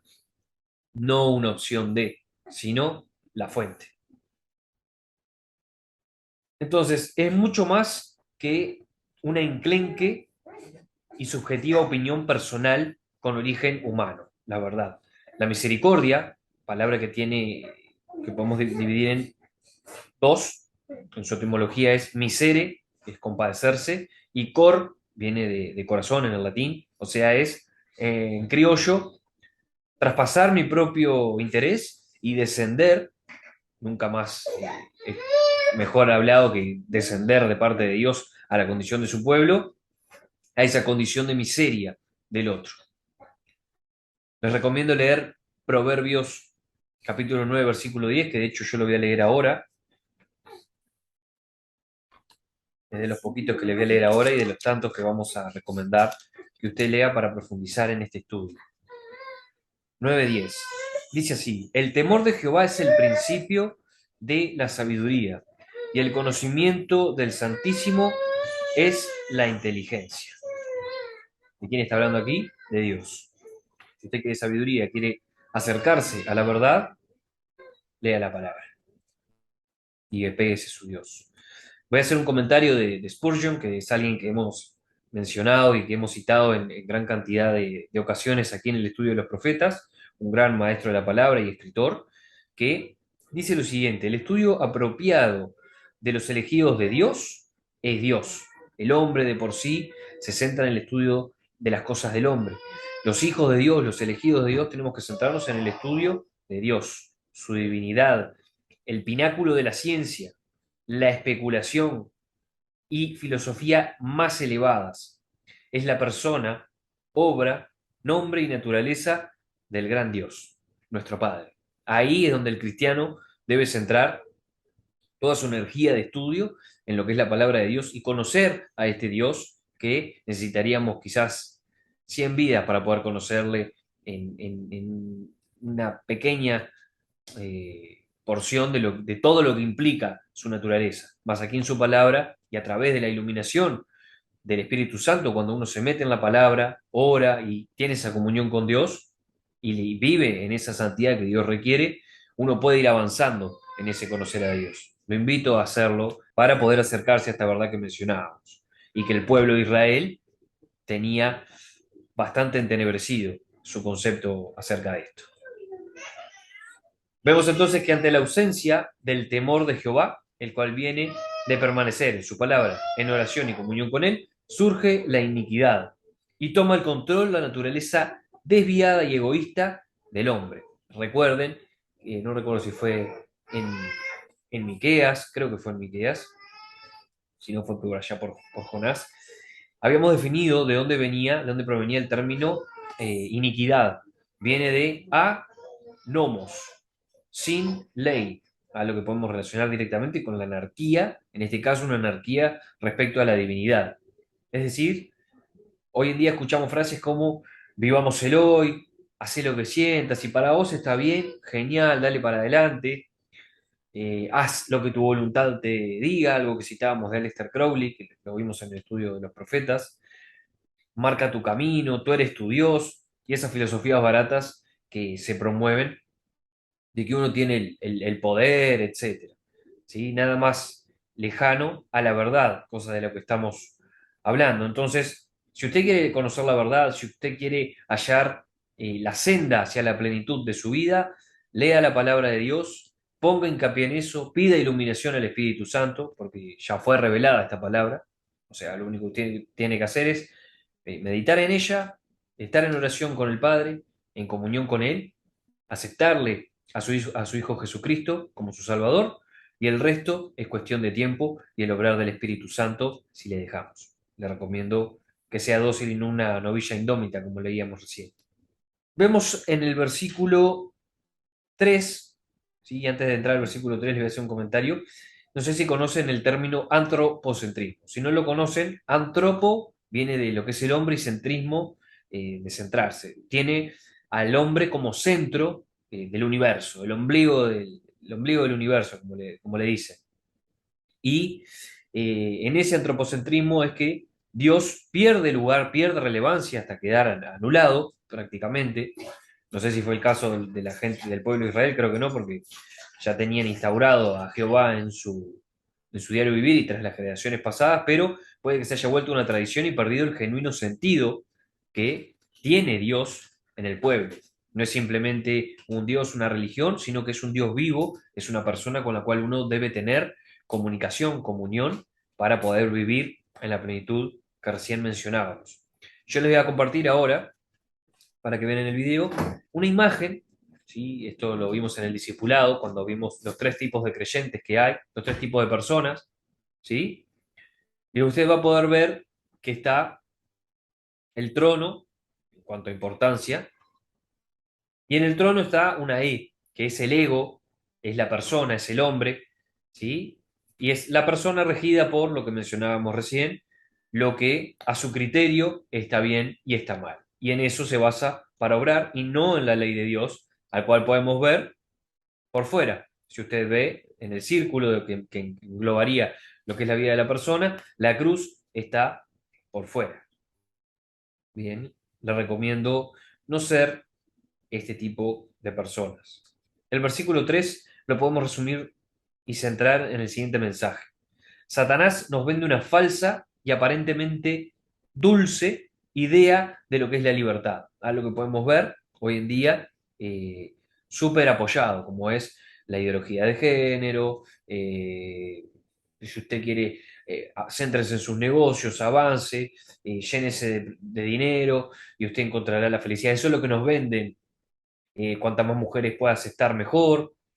Un caso de ejemplo en la Biblia fue el rey Salomón, que tuvo para elegir con 1000 mujeres y de las más bellas de su época, y en el libro de Eclesiastés podemos ver lo que es esa vanidad. Ya en la Biblia, ¿sí? En Proverbios, más que nada y en Eclesiastés, uno puede ver la vaciedad, la vanidad de lo que son esas cosas. Entonces, no se quede con esto que le vende el diablo, que es una trampa dulce, pero letal, un fin amargo de destrucción, como fue el de tantos casos que vimos en los profetas, esas naciones que se creían en la cúspide, se creían intocables y con Dios no pudieron. Esto aplica también a nosotros hoy en día, por eso es que le invito a poner especial atención.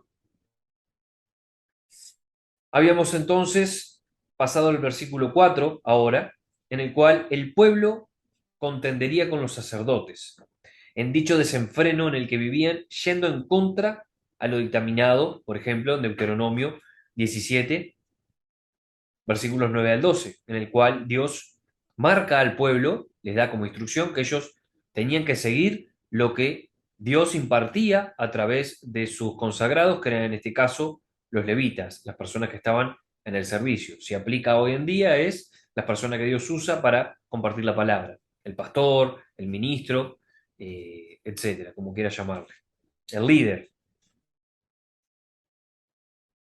También vemos que se nos habla de que hombre no reprenda a hombre. Había una condición de igualdad, porque tanto el pueblo como los sacerdotes, que ahora vamos a ver cómo estaba compuesto ese sacerdocio en esa época, estaban en igualdad de condiciones en lo moral y en lo espiritual. Versículo 5. Caerían con conocimiento. Se nos habla de que caerás por tanto en el día y caerá también contigo el profeta de noche. Caer en el día es algo mucho más difícil que caer en la noche, salvo que uno vaya muy distraído. ¿Por qué? Porque en la noche uno, si no tiene una iluminación, si no tiene la luz, tiende a caerse, no ves las cosas que tenés ni siquiera a veces hasta 1 metro por delante.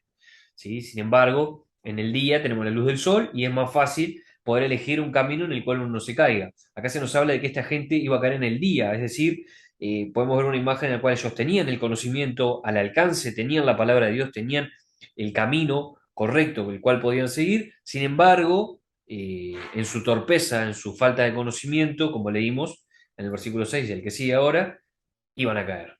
Y los profetas con ellos, no por su servicio, no por su apartamiento, no por la bendición de recibir de Dios, iban a estar exentos de lo que sería el castigo. Y de hecho, la gran mayoría de los profetas no estaban en el orden que Dios implicaba y requería para servir. ¿Sí? Ahora vamos al versículo 6. Un versículo que siempre viene a mi memoria, más que nada en los tiempos de hoy en día, en los cuales hay mucha dedicación al entretenimiento, mucha dedicación al trabajo, al estudio de cosas que no están relacionadas con la Biblia, que no está mal, uno debe, y de hecho Dios nos exhorta a ganarnos, y si en este sistema no hay otra, a ganarnos el pan con nuestro trabajo, y para trabajar uno tiene que tener capacitaciones, debe estudiar, etcétera, pero no centrar su vida en eso. ¿Sí? El centro de nuestra vida, como hablábamos recién, debe ser el estudio de Dios y centrarnos en vivir una relación con Él, una relación genuina y bajo el código de comportamiento que Él marcó y está muy claro y repetido en gran cantidad de oportunidades en la Biblia. ¿Sí? Entonces, el pueblo de Dios iba a caer por falta de conocimiento, por ignorancia. Muchas veces el conocimiento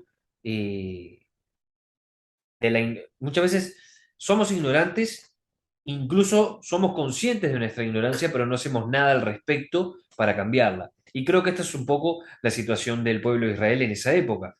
¿Por qué? Porque era un pueblo que ya traía a través de los padres y de las generaciones anteriores palabra, ¿sí? Y conocimiento de Dios, pero que pasaba a un segundo plano, más que nada a la hora de adorar a otras deidades de la época y dejar de lado al único, eh, la única adoración a Dios, al único Dios que debían tener, ¿sí? Entonces, yo le voy a hacer las siguientes citas para que usted pueda complementar esto que acabamos de mencionar. La primera de ellas es en Josué 1:9. Ahí vemos cómo Dios exhorta, le manda a Josué a meditar en su palabra de día y de noche. Y esto de Josué, este pasaje lo vamos a complementar con Proverbios 1:7, Proverbios 2:6 y Proverbios 16:16. También podemos ver en Mateo capítulo 4, versículos del 1 al 11, cuando Jesús es tentado, cómo él vence, él aleja al enemigo, Jesús mismo. Estamos hablando de Dios en la segunda persona, en forma de hijo, aleja al enemigo a través de la palabra. Le recomiendo que sea como Jesús y no como Eva, que se puso a discutir y creyó que en su sabiduría, por así llamarlo, iba a poder encontrar razones para hacer decaer los argumentos del diablo, y este hábil y sabio ser eh, la venció. ¿Sí? Le hizo caer en ese dulce engaño del que hablamos, y bueno, las demás consecuencias ya las conocemos bastante. Entonces, permanezcamos empapados y meditando en la palabra de Dios. En el versículo 8, perdón, aquí vemos, podemos hacer un rango del tipo de ignorancia que tenía el pueblo. Quizás conocían a Dios mismo, pero muy poco. O sea, ahí lo podemos relacionar hoy en día, lo que es la falta de comunión, la falta de oración, de esa genuina relación de la que hablamos y su frecuencia. O quizás conocían poco de la palabra. Y no debemos despreciar el estudio de la palabra. Se lo voy a argumentar con dos pasajes. Salmos 138, versículo 2, y Juan 1:1. En Juan 1:1 podemos ver que Dios es el verbo. Es mencionado como el verbo, ¿sí? Haga la conexión usted mismo. Le recomiendo que vaya a Deuteronomio capítulo 33, versículo 10, Ezequiel capítulo 44, versículo 23, Malaquías capítulo 2 y versículo 7, y pueda ver la importancia que tiene el liderazgo, llámese ministros, pastores, predicadores, en la cual no deben descuidar su deber de dirigir al pueblo. De hecho, en 2 de Timoteo, capítulo 4, versículo 2, se nos insta a predicar en tiempo y fuera de tiempo. Entonces, vemos cómo un liderazgo débil termina redituando un pueblo en las condiciones que estamos mencionando aquí.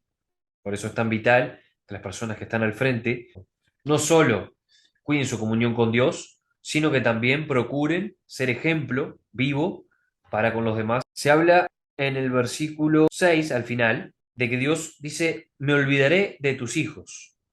Algo que podemos ver en Éxodo capítulo 20, versículo 5. Ahí se nos habla de cómo Dios visita la maldad de los padres hasta la tercera y cuarta generación. No es algo que simplemente iba a implicar la vida de estas personas que se estaban equivocando, sino que iba a trascender también para las futuras generaciones. De hecho, en todo el transcurso del Pentateuco podemos ver cómo Dios siempre buscaba dejar no solo la palabra y los mandamientos por escrito, sino también dejar objetos que hicieran recordar a las futuras generaciones, como fue el caso cuando Aarón fundió los incensarios luego de la rebelión de Coré, para que sirviera como recordatorio para las futuras generaciones de que no cayeran. Vemos un Dios que trata de que su pueblo eficientemente pueda permanecer en su ley en el transcurso del tiempo, en este caso de las generaciones.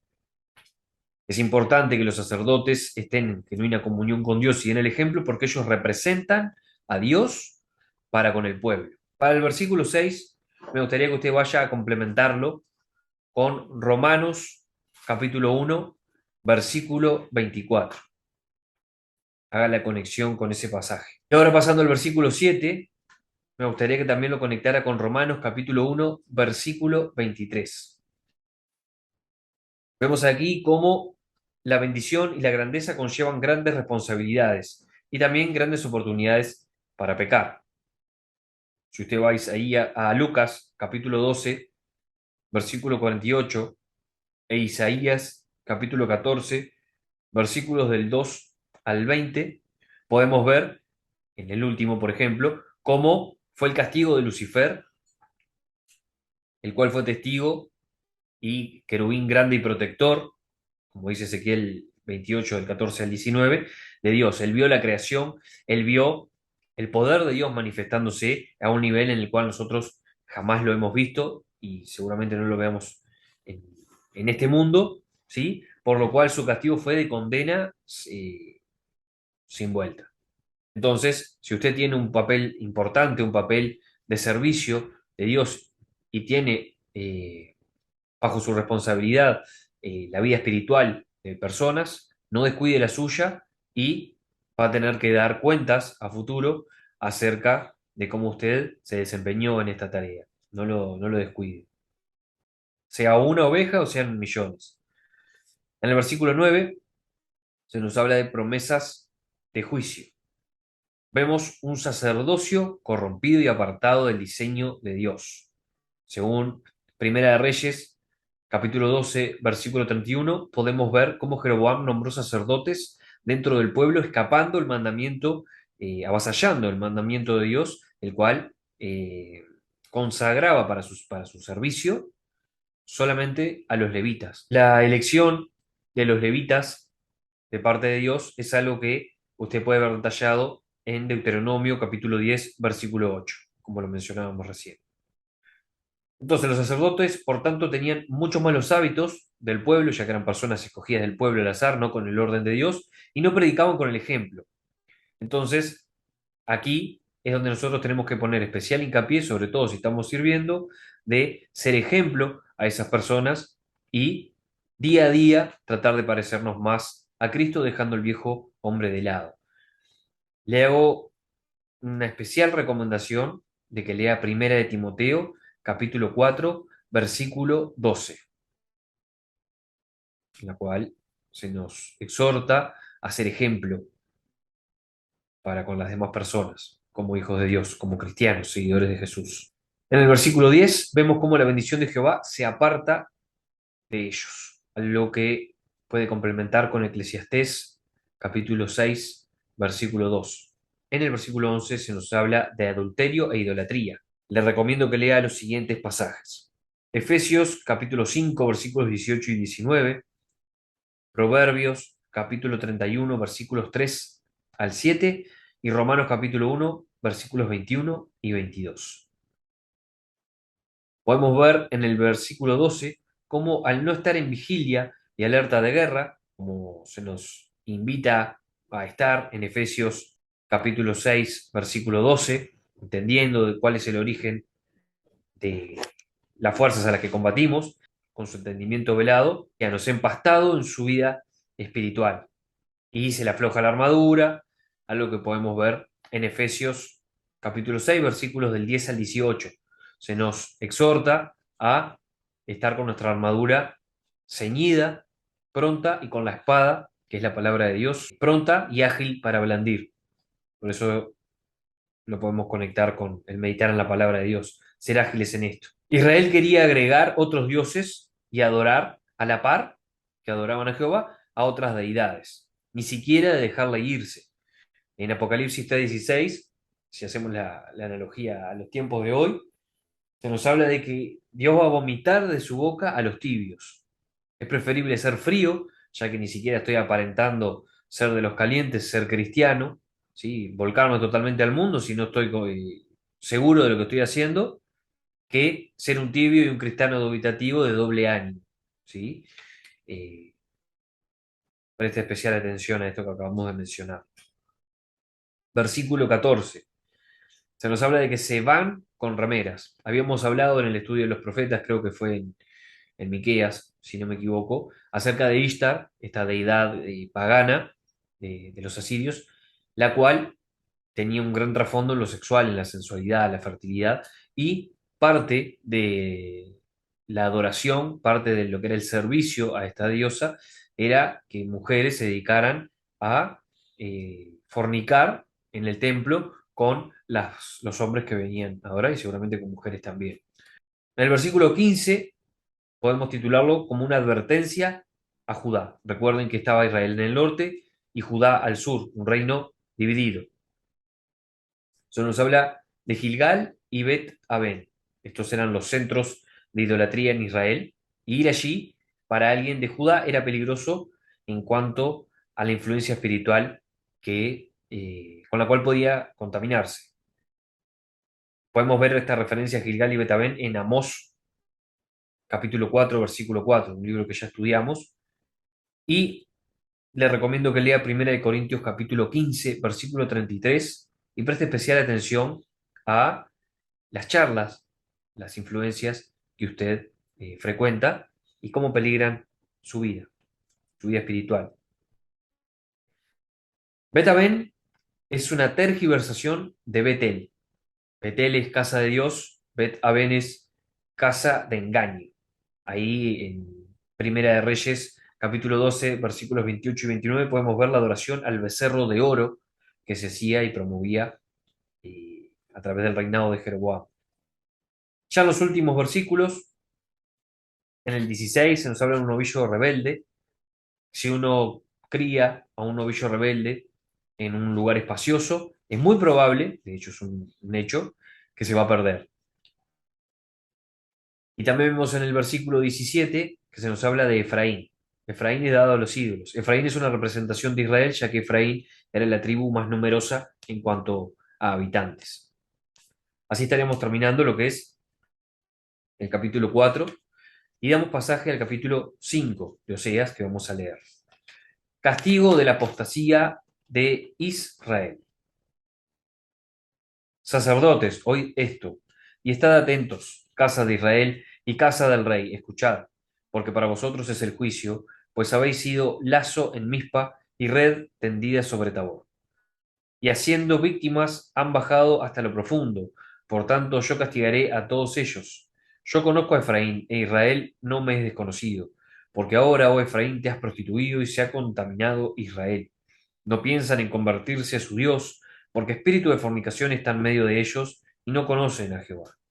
La soberbia de Israel le desmentirá en su cara, Israel y Efraín tropezarán en su pecado y Judá tropezará también con ellos. Con sus ovejas y con sus vacas andarán buscando a Jehová y no le hallarán. Se apartó de ellos. Contra Jehová prevaricaron, porque han engendrado hijos extraños. Ahora en un solo mes serán consumidos ellos y sus heredades. Tocad bocina en Gabá, trompeta en Ramá, sonad alarma en Betabén, tiembla, oh Benjamín. Efraín será asolado en el día del castigo. En las tribus de Israel hice conocer la verdad. Los príncipes de Judá fueron como los que traspasan los linderos.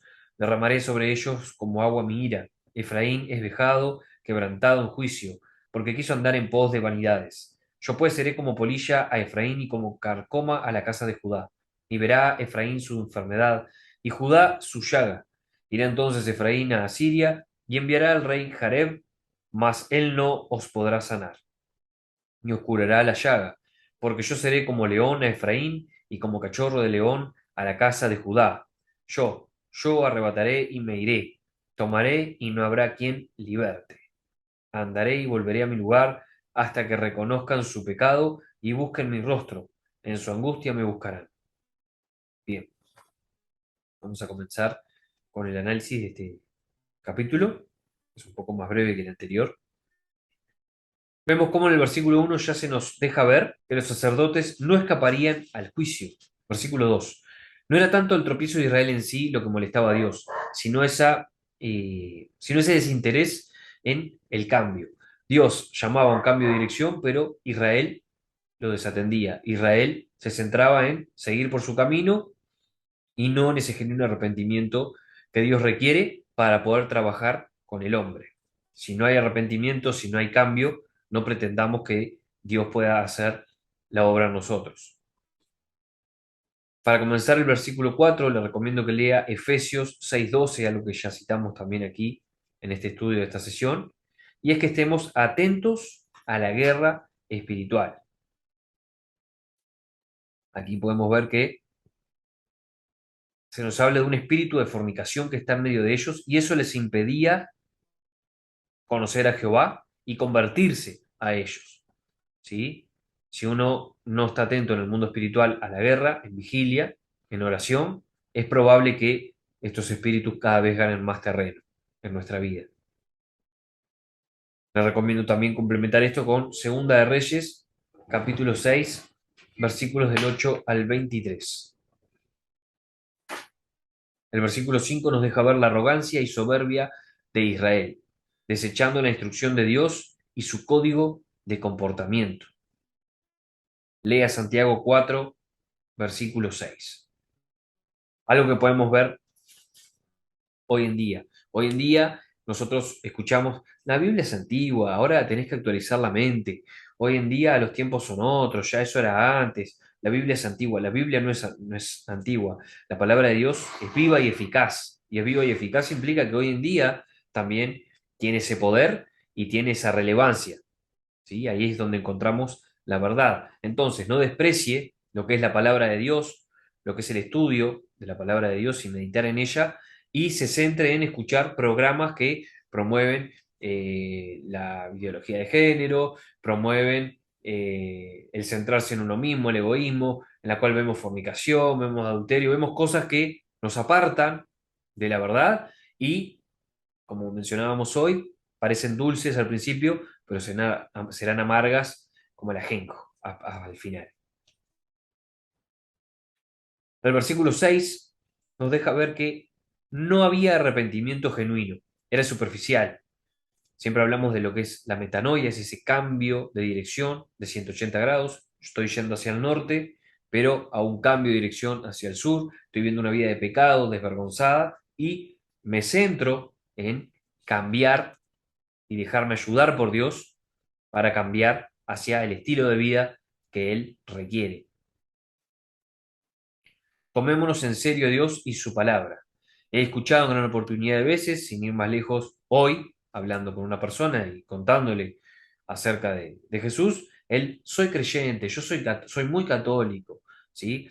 No hay mayor muestra de la frialdad espiritual que tiene ese tipo de gente. ¿Por qué? Porque el diablo también es creyente y de hecho nos gana por goleada a todos y cada uno de nosotros. Él vio cosas que nosotros no, ¿sí? Nosotros creemos en Dios por fe. ¿Sí? Sin embargo, él vivió esas cosas. Así que no base solo en ser creyente su vida espiritual y su comunión con Dios, sino en una genuina relación con Él. Dios busca amor genuino y consagración de corazón de parte de su pueblo, no solo con un temor reverente, sino una relación diaria, una relación que requiere frecuencia, acompañada de meditar en su palabra y también comportarse de acuerdo al código de comportamiento que Dios estableció. Como si tuviéramos tres aristas: oración, vida de intimidad para conocerle a Dios, su palabra para conocer más del verbo, de cómo Dios opera, y también consagrarnos a Dios en comportamiento. Somos pecadores por naturaleza.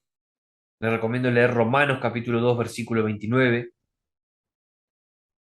Colosenses capítulo 3, versículos del 12 al 14, Gálatas capítulo 5, versículos 22 y 23. Recuerden, la única forma de poder vivir de esta manera como Dios requiere es con el Espíritu Santo de Dios y a través de su Espíritu y el fruto encendido y cada vez más radiante en nosotros. Ya vimos en Zacarías capítulo 4, versículo 6, lo que acabamos de mencionar, y no confíe en sus fuerzas. No confíe en sus fuerzas porque, según lo que podemos leer en Isaías capítulo 40, Versículos 30 y 31, hasta las fuerzas del joven y el más lozano desfallecen, pero en Jehová son renovadas. Tengan mucho cuidado con la fría y letal religiosidad. La relación con Dios debe ser viva, ardiente, genuina y radiante. Es un proceso de por vida, requiere constancia y mucha paciencia. Muchas veces queremos que Dios se nos manifieste en su presencia de una, pero eso también debemos entender que requiere la generación de una atmósfera correcta que es el resultado de una vida cada vez más en comunión y apegada a lo que venimos hablando aquí. Versículo 9. No habrá ayuda para Israel de parte de Dios cuando las papas quemen. Es decir, Israel va a llamar, Israel se apartó, no oyó la voz de Dios y luego cuando Dios los ponga en esa disciplina, que es la cautividad, ellos van a clamar y no van a tener respuesta. El versículo 10 nos relataba la corrupción de los líderes de Judá. Podemos ver cómo Judá traspasaba los linderos entre lo correcto e incorrecto. Según Wood, un comentarista de la palabra, él hacía la analogía en el plano espiritual. Esta gente pasaba el lindero, pasaba el límite, iba corriendo el límite en lo espiritual marcado por Dios de lo correcto entre lo verdadero y la verdad. Y entre lo verdadero y lo falso, la obra del padre de mentira, Satanás. Hoy en día lo podemos aplicar a lo siguiente. Usted no crea que está exento de reprensión por ir a la iglesia, por orar, por alabar, por ser cristiano. De hecho, cuanto más uno avance, más debe ser consciente de su condición de pecador. Y si usted ve el mensaje del Nuevo Testamento, es que nosotros estamos en la dispensación de la gracia. Por gracia somos salvos, es un regalo inmerecido. Incluso podemos llegar a escuchar al apóstol Pablo hablar de que el pecado moraba en él. No ceda ante la tentación de mirar por encima del hombro a su hermano, a su prójimo. Y luego de leer estos pasajes que le voy a recomendar, va a poder afirmar mucho más aún en la palabra de Dios lo que acabamos de mencionar. Tome nota y léalos y medite en los siguientes pasajes. Hebreos capítulo 3, versículo 13. En el mismo libro de Hebreos capítulo 10, versículos 24 y 25. Mateo capítulo 21, versículo 31. Segunda de Corintios capítulo 10, versículos del 1 al 5. Y Romanos capítulo 7, versículos 17 al 19.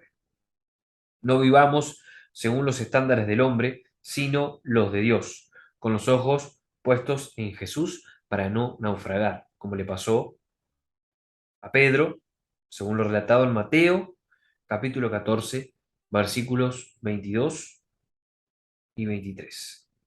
No nos centremos en agradar al hombre, en caerle bien a la gente, pues la palabra mismo de Dios nos dice que la amistad con el mundo es enemistad con Dios. Debemos agradarle a Él. Y muchas veces, de hecho, los afanes de este siglo van, por no decir todos, en su gran mayoría, en contra a los de Dios, a lo que Dios promueve, a lo que Dios agrada. El versículo 13 nos habla de tomar a Jareb.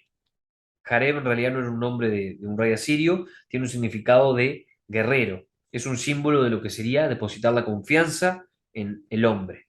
Ya en los últimos dos versículos podemos ver cómo Jehová será como león a Efraín y como cachorro de león a la casa de Judá. ¿Qué es lo que podemos hacer nosotros para evitar el castigo de Dios, para evitar encender su ira? Primer paso, reconocer el pecado, reconocer que hay algo que está mal en mí.